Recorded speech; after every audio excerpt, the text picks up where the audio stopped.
سترے کی افضل مقدار کے بارے میں کئی احادیث آتی ہیں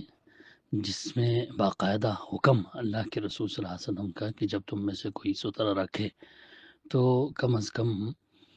اونٹ کے پالان کی جو پیچھے کی لکڑی ہوتی ہے، اس کی کاٹھی کی جو پیچھے کی لکڑی ہے، اس کے بقدر جو ہے اونچائی اس کی ہونی چاہیے۔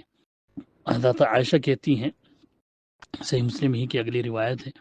کہ ان رسول اللہ صلی اللہ علیہ وسلم سئل فی غزوۃ تبوک عن سترۃ المصلی فقال کمؤخرۃ الرحل، کہ غزوہ تبوک کے موقع پر اللہ کے رسول صلی اللہ علیہ وسلم سے سترے کے بارے میں پوچھا گیا کہ کتنا اونچا ہونا چاہیے، تو اللہ کے رسول نے فرمایا پالان کی پچھلی لکڑی کے برابر ہو تو کافی ہے۔ یہ پچھلی لکڑی کی اونچائی کتنی ہوتی تھی؟ حضرت عطا 200 صحابہ کے شاگرد ہیں، مشہور تابعی، وہ کہتے ہیں قال آخرۃ الرحل ذراع فما فوقہ، یعنی کجاوے کی جو پچھلی لکڑی کی اونچائی ہوتی تھی وہ ایک ہاتھ یا اس سے بڑی ہوا کرتی تھی۔ امام ابو داؤد نے بھی جو ہے اس کی یہی وضاحت کری ہے کہ ایک ہاتھ یعنی ہتھیلی کو کھول کر کوہنی تک کا جو حصہ ہے وہ ذراع کہلاتا ہے، اور یہ تقریباً 1.5 فٹ ہوتا ہے۔ تو اتنی اونچائی کی کوئی چیز رکھ لیں تو یہ بہترین اور افضل سترہ مانا جائے گا، جیسا کہ حضرت عطا رضی اللہ عنہ نے وضاحت کر دی ہے۔ ویسے مجبوری میں کوئی بھی کتنی بھی اونچی چیز ہو کچھ بھی رکھی جا سکتی ہے، جائز ہے، لیکن جو سنت اور افضل طریقہ ہے وہ اتنی اونچی چیز ملتقى اہل الحدیث جو عرب علماء کے فتح اور مضامین سے مزین ہے، اس میں جو ایک مضمون شیخ ابن عثیمین وغیرہ کا درج ہے، تو اس میں وہ لکھتے ہیں کہ نمازی کے لیے کسی چیز کھڑی چیز کا سترہ بنانا یہ سنت طریقہ، اور افضل یہ ہے کہ زین کے پشت کے برابر یا اس سے بڑی کوئی چیز ہو تو وہ رکھی جائے سامنے۔ امام نووی رحمۃ اللہ علیہ کہتے ہیں کہ حدیث میں نماز پڑھنے والے کے سامنے سترہ رکھنے کی ترغیب دی گئی ہے اور وضاحت کی گئی ہے کہ سترہ کی کم از کم لمبائی جو ہے وہ پچھلے حصے کے برابر ہو، زین کے پچھلے حصے کے برابر، جو کہ بازو کی ہڈی کے برابر، اور وہ بازو کے 2/3 حصے کے برابر ہے۔ یہ سترہ اتنی ہی لمبائی کی کسی بھی چیز سے حاصل کیا جا سکتا ہے۔ امام ابن قدامہ رحمۃ اللہ علیہ کہتے ہیں کہ سترے کی مقدار اس کی لمبائی میں ایک بازو کی لمبائی یا اس جیسی کوئی چیز بھی رکھ لی جائے تو سترے کے لیے کافی ہے۔ حضرت ابو عبداللہ سے زین کے پشت کے بارے میں پوچھا گیا کہ اس کی کتنی لمبائی ہو، تو انہوں نے یہی بتایا کہ ایک بازو کی لمبائی، جیسا کہ عطا سے مروی ہے۔ امام سوری اور اہل الرائے سب کا یہی کہنا ہے۔ امام احمد بن حنبل سے روایت ہے کہ یہ بازو کی ہڈی کی لمبائی ہے۔ امام مالک، امام شافعی کا بھی یہی قول ہے۔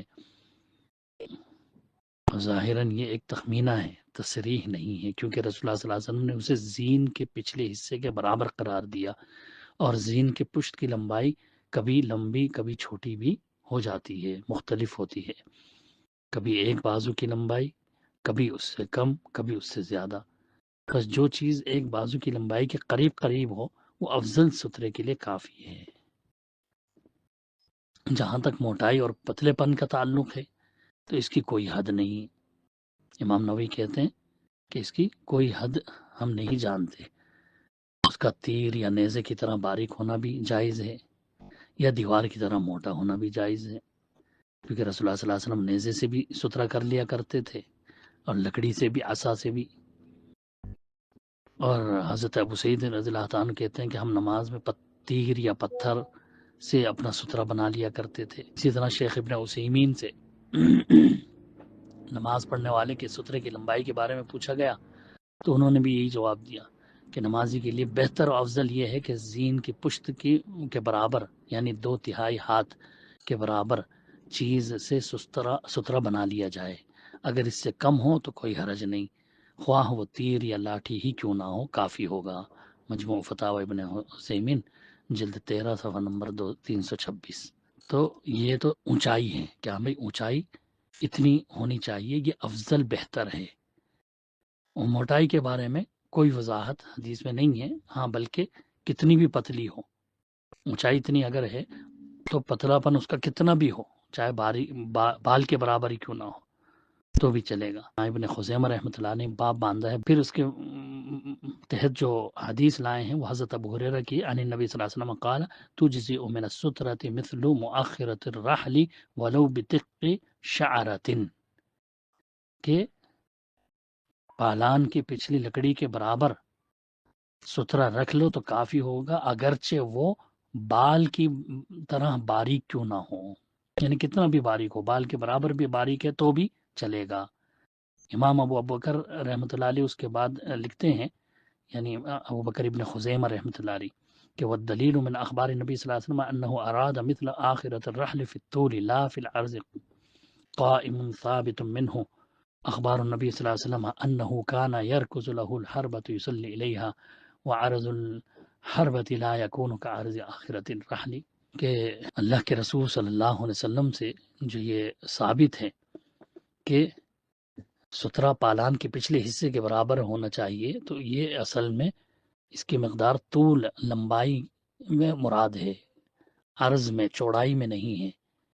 اور یہ بات ثابت ہے۔ اور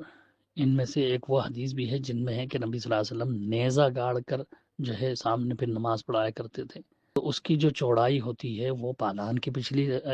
لکڑی کے برابر اس کی چوڑائی نہیں ہوتی، بلکہ اس سے وہ بہت پتلی ہوتی ہے۔ مصنف عبد الرزاق میں اور وضاحت ہے، حضرت ابو ہریرہ رضی اللہ عنہ کی روایت ہے کہ لا یضرک اذا کان بین یدیک سترۃ وان کانت ادق من الشعر۔ حضرت ابو ہریرہ کہتے ہیں اگر تمہارے سامنے دوران نماز سترہ موجود ہے تو کوئی گزرنے والا تمہیں نقصان نہیں پہنچائے گا، اگرچہ وہ سترہ بال سے زیادہ باریک ہی کیوں نہ ہو، لہذا کتنا ہی پتلا کیوں نہ ہو، اگر اونچائی اتنی ہے تو یہ افضل سترہ ہے۔